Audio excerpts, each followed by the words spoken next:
Jérémy Clément qui est au téléphone, gilet jaune, chef d'entreprise en France, tête de liste provisoire du ralliement d'initiatives citoyennes. C'est une des nombreuses listes gilet jaune pour les européennes. Jérémy Clément, bonjour. Bonjour, bonjour à tous. Vous êtes d'où déjà, Jérémy? Loiret, Montargis, juste à côté de Montargis. Montargis, c'est ça. À 10 minutes. Tout à fait. Bon, vous allez regarder le président de la République quand même. Oui.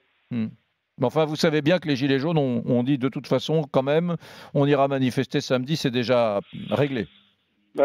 Tout dépend de ce qui va être annoncé, effectivement. Maintenant, j'ai l'impression que personne n'a de l'espoir sur ce qui va être dit ce soir.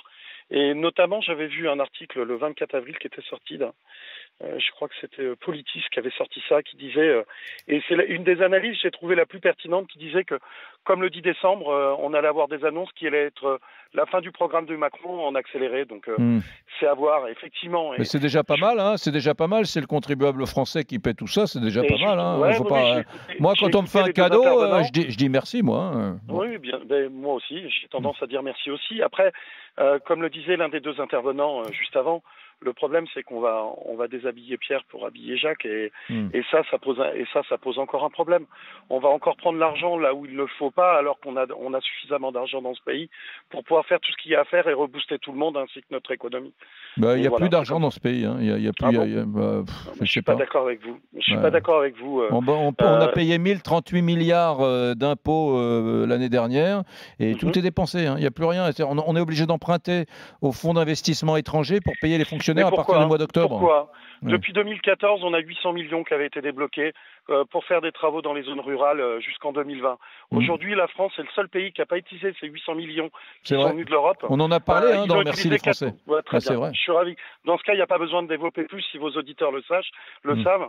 Mais il n'y a pas que ça. Il y a toute cette TVA sur l'alcool, sur le tabac et sur tout plein d'autres choses qui représentent plus de 15 ou 16 milliards. Et on va nous parler d'un trou de la Sécu de 9 milliards par an, alors qu'on pourrait être à plus de 20 milliards tous les ans sans problème et dégager des bénéfices pour pouvoir faire beaucoup mieux, ne serait-ce que sur le monde du handicap. Donc taxer davantage à travers la TVA. Il y a plein de domaines comme ça. Le CICE, pourquoi on demande... Alors, quand vous avez besoin de faire une démarche administrative en tant que citoyen, il faut un tas de paperasse, il faut un tas de services, ça prend un temps fou.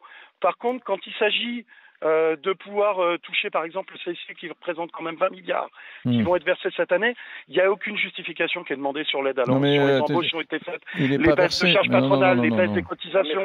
Non, Jérémy, les entreprises françaises ne perçoivent pas un cadeau qui s'appelle le CICE. Ce sont les entreprises probablement les plus taxées du monde. Et malgré le CICE, vous dites on va verser le CICE, pas du tout.